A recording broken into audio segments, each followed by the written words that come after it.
Hello friends, good morning. Kapil and study में आप लोग का स्वागत है। आज हम देखते हैं यूपी टेट और सी टेट से रिलेटेड हमारा विषय है हिंदी। इस हिंदी में हम महत्वपूर्ण प्रश्न लेकर आए हैं जो इसी टाइप का हमेशा क्वेश्चन बनता है। तो हम देखते हैं कि पहला हमारा क्वेश्चन क्या है। तो पहला हमारा क्वेश्चन है, प्राथमिक स्तर पर हिंदी भाषा सिखाने के लिए सबसे अधिक जरूरी है। तो हम देखते हैं चार ऑप्शन में से हमारा कौन सा ऑप्शन सही होता है। तो ये है कक्षा के लिखित आकलन। बी है भाषा शिक्षक का भाषा ज्ञान। सी है कक्षा में रंगीन पाठ्य पुस्तक। डी है कक्षा में प्रिंट समृद्धि परिवेश। तो हम देखते हैं हमारा राइट आंसर क्या होता है। तो हमारा राइट आंसर डी सही होता है। डी सही होता है क्योंकि इसमें जो परिवेश है तो हमारा समाज से जुड़ा हुआ कोई भी हम बालक को जो प्राथमिक स्तर पर हम कोई भी भाषा सिखाते हैं तो हमारी सबसे जरूरी यह होता है कि हम समाज से जोड़कर उस बालक को बताएं, भाषा को बताएं, ताकि उसको अंतर जब क्रिया होने लगते हैं तो उसका अनुभव होने लगता है। जब उसमें रुचि उत्पन्न होने लगते हैं तो वह सीखने लगता है। तो हमारा राइट आंसर ए का डी सही है, 1 का डी सही है। तो हम देखते हैं दूसरा क्वेश्चन हमारा क्या है। तो दूसरा है, बच्चे बोलचाल की भाषा का अनुभव लेकर विद्यालय आते हैं, इसका निहितार्थक है कि। तो हम इसमें देखते हैं चार ऑप्शन में से हमारा कौन सा ऑप्शन सही होता है। तो ये है, बच्चों के भाषाई अनुभवों को कक्षा के बाहर रखा जाए। तो इसमें जो है, जो बालक अपनी भाषा लेकर जाता है विद्यालय, तो हम उस बालक को हम बाहर नहीं रखेंगे, कक्षा से बाहर नहीं रखेंगे। तो मेरा यह पहला जो है गलत हो जाता है। हम दूसरा को देखते हैं, बी ऑप्शन, कि बच्चों को बोलचाल की भाषा न सिखाई जाए। तो ये भी हमारा गलत हो जाएगा क्योंकि बी भी जो गलत है, क्यों बी कह रहा है कि बच्चों को मतलब भाषा न सिखाई जाए, तो ये भी गलत हो गया।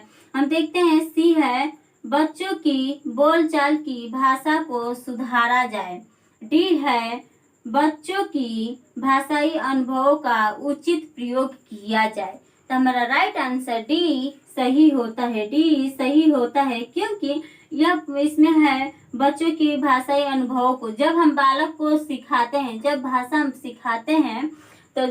सिखाते हैं तो उसमें अनुभव उत्पन्न होता है तो उसका प्रयोग करता है, उचित प्रयोग करता है। तो हमारा राइट आंसर दूसरे का डी सही होता है। हम अगला क्वेश्चन देखते हैं, तीसरा, भाषा सीखने सिखाने में आपकी से सबसे अधिक महत्वपूर्ण है।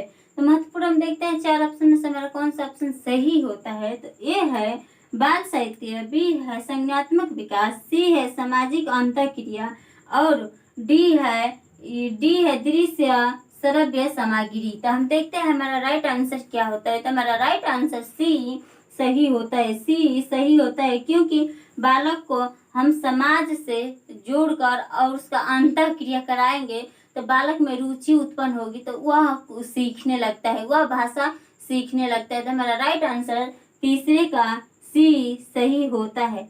हम अगले क्वेश्चन देखते हैं, चौथा। यहाँ पे है डैश डैश भाषा का अति महत्वपूर्ण प्राकार्य है। तो हम देखते हैं हमें चार ऑप्शन में कौन सा ऑप्शन सही होता है।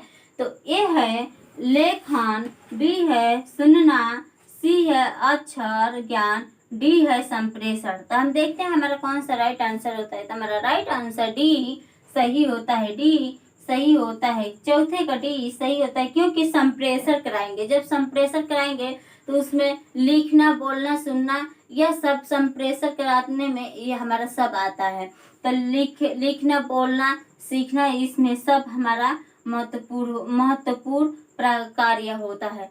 तो हमारा राइट आंसर चौथे का डी सही होता है। चौथे का डी सही होता है। हम अगला क्वेश्चन देखते हैं, पांचवा। हिंदी भाषा शिक्षक का यह प्रयास होना चाहिए कि वे तो हम देखते हैं चार ऑप्शन में से हमारा कौन सा ऑप्शन सही होता है। ए है, बच्चों को शिक्षाप्रद बाल साहित्य पढ़ने के भरपूर अवसर दें, पढ़ने के भरपूर अवसर दें। बी है बच्चों की भाषा संबंधी सहज रचना शक्ति को पढ़ाने के अवसर दें, पढ़ाने के अवसर दें। हम अगला देखते हैं। सी बच्चों की मातृभाषा के स्थान पर हिंदी भाषा को ही कक्षा में स्थान दें। डी है बच्चों द्वारा मानक भाषा का ही प्रयोग करने के लिए अवसर दें।